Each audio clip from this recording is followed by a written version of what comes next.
Drama in the Northeast Heights unfolded quickly last night. Albuquerque police were dispatched to the Montgomery Crossing shopping center after reports two teens were approached by an older black man armed with two 10-inch butcher knives. As a call was being dispatched, one of the officers, based on the description of the black male, felt that she knew who he was and that he was a male that she had dealt with prior who was suffering from mental health issues.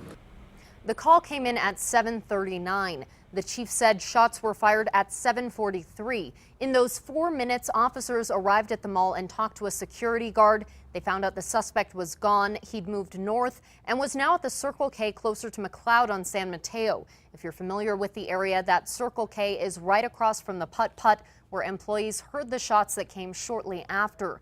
The first officer to arrive met the suspect face to face.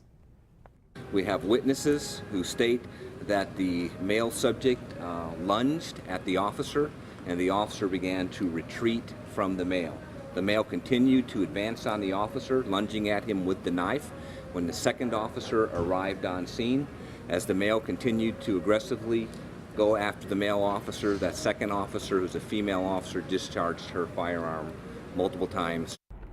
A third CIT officer arrived at the scene just as shots were fired. The suspect was taken to UNM Hospital, where he later died.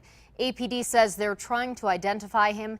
It was a busy Friday night at the many businesses along San Mateo, and the chief says there were multiple witnesses who saw or heard it all go down in various locations.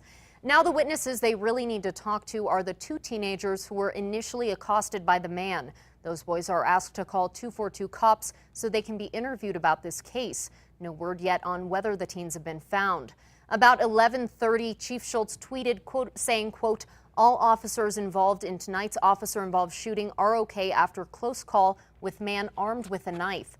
This is the first APD shooting since March. You may remember that's when the SWAT team killed a suspected white supremacist who they say pointed a gun at them.